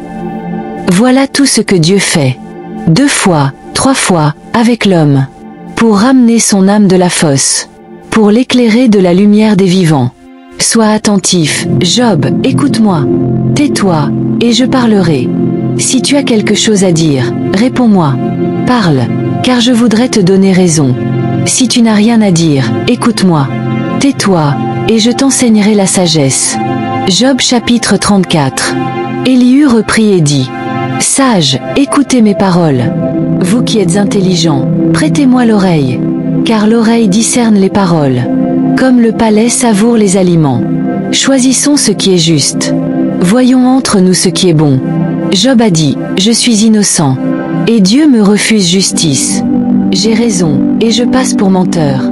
Ma plaie est douloureuse, sans que j'aie commis de crime. Y a-t-il un homme semblable à Job, qui boive la raillerie comme l'eau, qui marche en société avec les malfaiteurs, qui va de pair avec les impies? Car il a dit: il est inutile à l'homme de mettre son plaisir en Dieu. Écoutez-moi donc, hommes de sens. Loin de Dieu l'injustice, loin du Tout-Puissant l'iniquité. Il rend à l'homme selon ses œuvres. Il rétribue chacun selon sa conduite. Non certes, Dieu ne commet point l'iniquité. Le Tout-Puissant ne viole point la justice. Qui l'a chargé de gouverner la terre? Qui a confié l'univers à ses soins? S'il ne pensait qu'à lui-même, s'il retirait à lui son esprit et son souffle, toute chair périrait soudain, et l'homme retournerait dans la poussière. Si tu as de l'intelligence, écoute ceci. Prête l'oreille au son de mes paroles. Un ennemi de la justice régnerait-il? Et condamneras-tu le juste, le puissant, qui dit à un roi: homme pervers, à des princes, méchants, qui ne fait point exception des grands, et ne distingue pas le riche du pauvre, parce qu'ils sont tous l'ouvrage de ses mains. En un instant ils périssent, au milieu de la nuit. Un peuple chancelle et disparaît. Le puissant est enlevé sans main d'homme. Car Dieu voit la conduite de tous. Il a les regards sur les pas de chacun. Il n'y a ni ténèbres ni ombre de la mort, où puissent se cacher ceux qui commettent l'iniquité. Dieu n'a pas besoin d'observer longtemps l'homme, pour le faire aller en jugement devant lui. Il brise les puissants sans information, et il met d'autres à leur place, car il connaît leurs actions. Il les renverse de nuit, et ils sont écrasés. Il les frappe comme des méchants, en présence des témoins, parce qu'ils se sont détournés de lui, et n'ont eu égard à aucune de ses voix. Ils ont fait monter vers Dieu le cri du pauvre. Ils l'ont rendu attentif au cri des malheureux. S'il donne la paix, qui troublera? S'il cache sa face, qui le verra? Il en est ainsi, soit d'une nation, soit d'un homme, afin que l'impie ne règne plus, et qu'il ne soit plus un piège pour le peuple. Car a-t-on jamais dit à Dieu: j'ai été châtié, je ne pécherai plus. Montre-moi ce que je ne vois pas. Si j'ai commis des iniquités, je n'en commettrai plus? Est-ce d'après toi que Dieu rendra la justice? C'est toi qui rejettes, c'est toi qui choisis. Et non moi. Parle donc, ce que tu sais, dis-le. Les hommes sages me diront. Et l'homme sage qui m'écoute. Job parle sans intelligence. Et ses discours manquent de raison. Qu'il continue donc à être éprouvé. Puisqu'il répond comme font les méchants. Car il ajoute à ses fautes de nouveaux péchés. Il bat des mains au milieu de nous. Il multiplie ses paroles contre Dieu. Job chapitre 35. Élihu reprit la parole, et dit, « Crois-tu avoir raison, quand tu dis, je suis plus juste que Dieu? Car tu dis, à quoi me sert-il? Que me revient-il de ne pas pécher?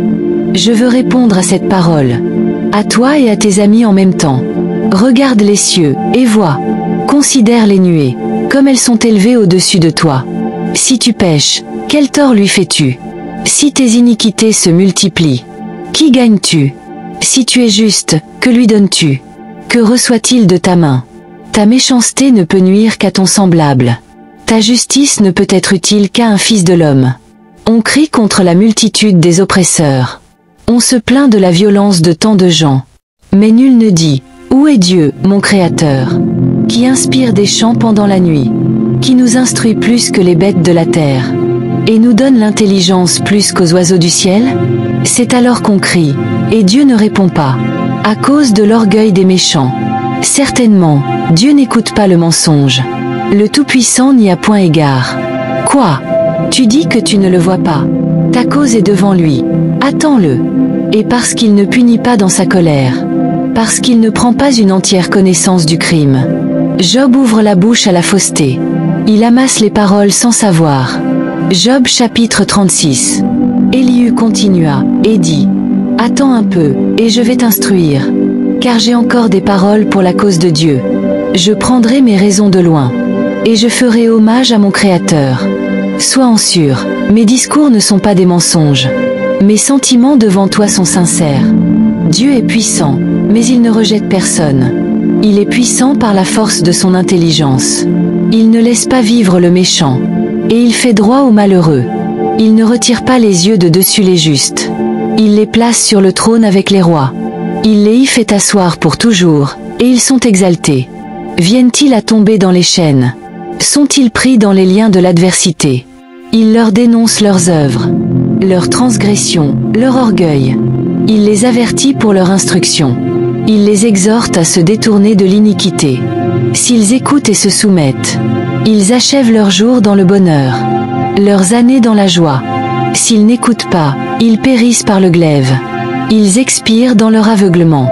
Les cœurs impies s'irritent. Ils ne crient point à lui quand il les enchaîne. Leur âme meurt en sa jeunesse. Leur vie s'éteint comme celle des débauchés. Mais Dieu sauve le malheureux dans sa misère. Et c'est par la souffrance qu'il l'avertit. Et toi, il te retirera des détresses, au lieu où il n'y a point d'ennui. Et ta table sera chargée de mets succulents. Mais si tu défends ta cause comme un impie, le châtiment est inséparable de ta cause. Que la colère ne t'entraîne pas à la moquerie, et que la grandeur de la rançon ne te fasse pas dévier. Tes cris suffiraient-ils pour te tirer d'angoisse? Et même toutes les forces que tu pourrais déployer? Ne soupire pas après la nuit, qui enlève les peuples de leur place. Garde-toi de te livrer au mal, car la souffrance t'y dispose. Dieu est grand par sa puissance. Qui saurait enseigner comme lui? Qui lui prescrit ses voies? Qui ose dire, tu fais mal? Souviens-toi d'exalter ses œuvres, que célèbrent tous les hommes. Tous les hommes les contemplent. Chacun les regarde de loin.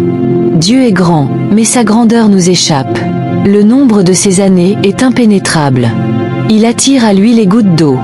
Il les réduit en vapeur et forme la pluie, que les nuages répandent, qu'il verse sur la foule des hommes. Qui comprendra le déploiement des nuages? Et les tonnerres qui éclatent dans son pavillon? Voici, il étend autour de lui sa lumière, et il se couvre des profondeurs de la mer. Par ses moyens il juge les peuples, et il donne la nourriture avec abondance. Il prend la lumière dans sa main, il la dirige sur ses ennemis. Son tonnerre annonce son approche, et même les troupeaux pressentent sa colère. Job chapitre 37. Mon cœur tremble encore à cette pensée. et il bondit hors de sa place. Écoutez, écoutez le frémissement de sa voix, le grondement qui sort de sa bouche. Il le lance sous toute l'étendue des cieux, et son éclair brille jusqu'aux extrémités de la terre. Puis éclate un rugissement. Il tonne de sa voix majestueuse. Il ne retient plus l'éclair. Dès que sa voix retentit, Dieu tonne avec sa voix d'une manière merveilleuse. Il fait de grandes choses que nous ne comprenons pas. Il dit à la neige, tombe sur la terre. Il le dit à la pluie, même aux plus fortes pluies. Il met un sceau sur la main de tous les hommes, afin que tous se reconnaissent comme ses créatures. L'animal sauvage se retire dans une caverne, et se couche dans sa tanière. L'ouragan vient du midi, et le froid des vents du nord. Par son souffle Dieu produit la glace. Il réduit l'espace où se répandaient les eaux. Il charge aussi de vapeur les nuages. Il les disperse étincelant de lumière. Leurs évolutions varient selon ses desseins, pour l'exécution de tout ce qu'il leur ordonne. Sur la face de la terre habitée, c'est comme une verge qui les fait apparaître, ou comme un bienfait, selon qui les envoie. Prête l'oreille à cela, Job. Considère les merveilles de Dieu. Sais-tu comment Dieu les dirige, et fait briller son nuage étincelant? Comprends-tu le balancement des nuées, les merveilles de celui dont la science est parfaite? Sais-tu pourquoi tes vêtements sont chauds, quand la terre se repose par le vent du midi? Peux-tu comme lui étendre les cieux, aussi solides qu'un miroir de fonte? Fais-nous connaître ce que nous devons lui dire. Nous sommes trop ignorants pour nous adresser à lui. Lui annoncera Théon que je veux parler? Mais quel homme désire sa perte? On ne peut fixer le soleil quand il resplendit dans les cieux. Lorsqu'un vent passe et les rend purs, du septentrion vient l'or. Autour de Dieu est une majesté redoutable.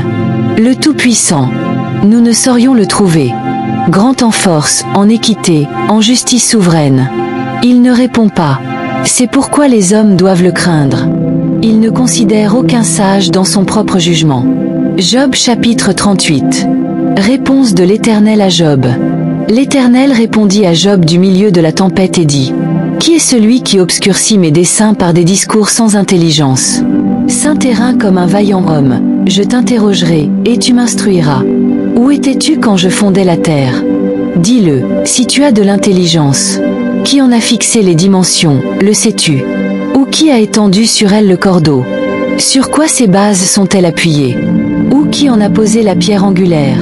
Alors que les étoiles du matin éclataient en chants d'allégresse, et que tous les fils de Dieu poussaient des cris de joie? Qui a fermé la mer avec des portes, quand elle s'élança du sein maternel? Quand je fis de la nuée son vêtement, et de l'obscurité ses langes? Quand je lui imposai ma loi, et que je lui mis des barrières et des portes? Quand je dis, tu viendras jusqu'ici, tu n'iras pas au-delà. Ici s'arrêtera l'orgueil de tes flots. Depuis que tu existes, as-tu commandé au matin? As-tu montré sa place à l'aurore? Pour qu'elle saisisse les extrémités de la terre, et que les méchants en soient secoués? La terre se transforme comme l'argile sous le sceau, et elle paraît comme une parure. Les méchants sont privés de leur lumière, et le bras qui se lève est brisé. As-tu pénétré jusqu'aux sources de la mer? T'es-tu promené dans les profondeurs de l'abîme? Les portes de la mort t'ont-elles été ouvertes? As-tu vu les portes de l'ombre de la mort? As-tu embrassé du regard l'étendue de la terre? Parle, si tu sais toutes ces choses. Où est le chemin qui conduit au séjour de la lumière? Et les ténèbres, où ont-elles leur demeure? Peux-tu les conduire jusqu'à leurs limites? Et connais-tu les sentiers de leur habitation? Tu le sais, car alors tu étais né, et le nombre de tes jours est grand. Es-tu parvenu jusqu'aux amas de neige? As-tu vu les dépôts de grêle, que je tiens en réserve pour les temps de détresse, pour les jours de guerre et de bataille?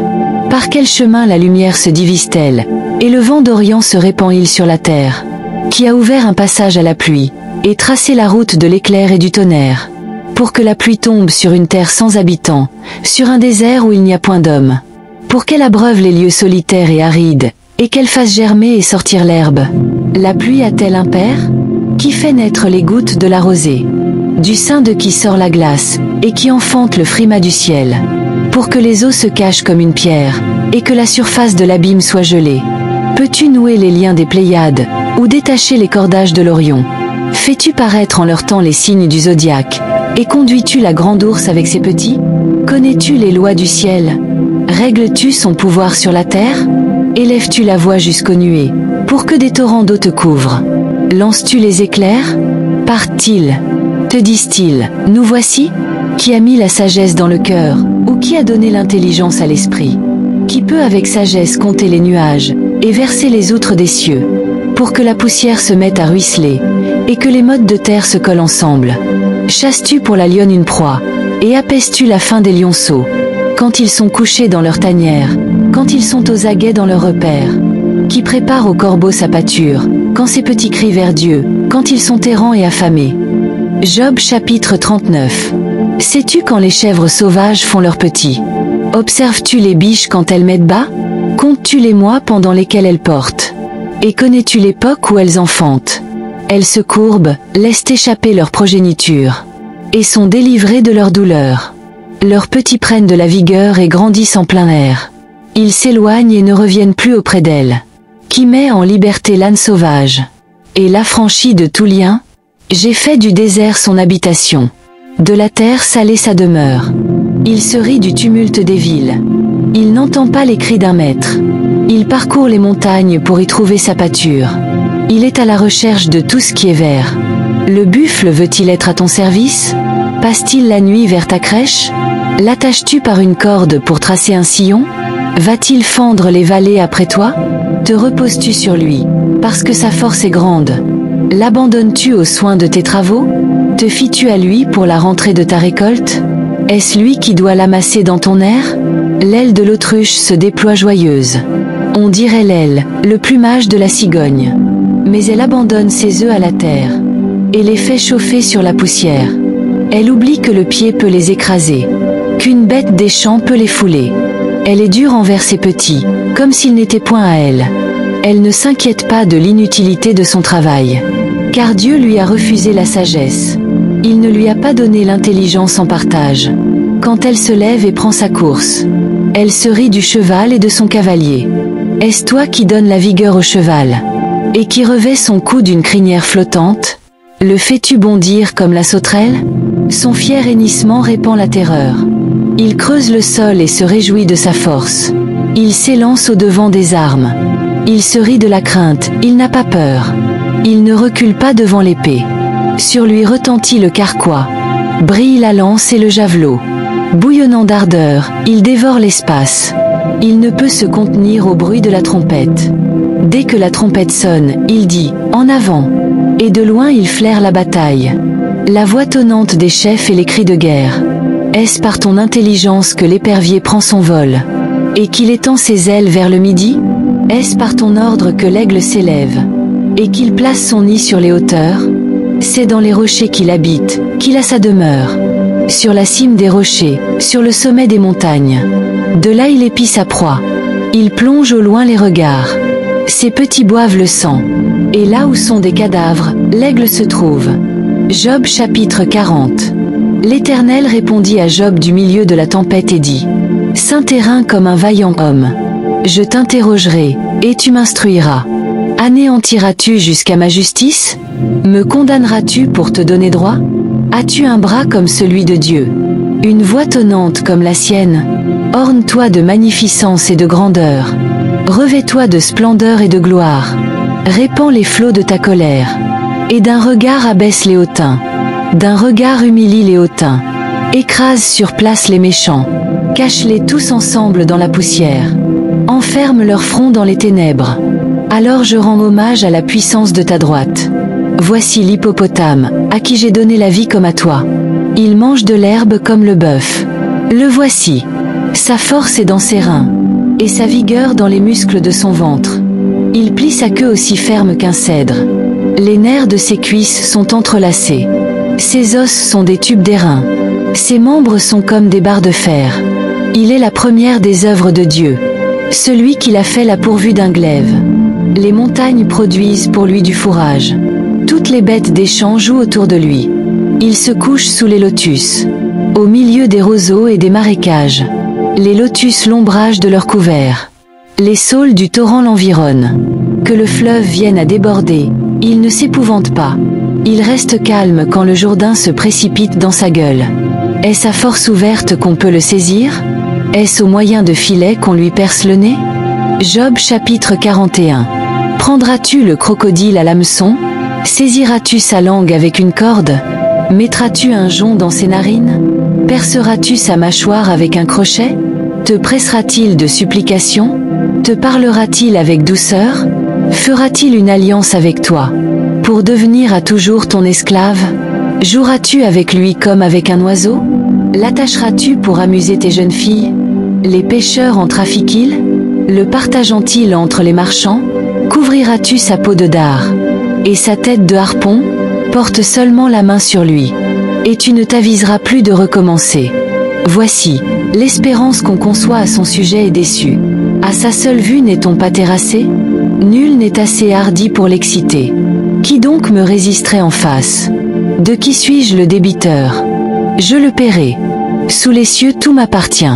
Je veux encore parler de ses membres, et de sa force, et de la beauté de sa structure. Qui soulèvera son vêtement?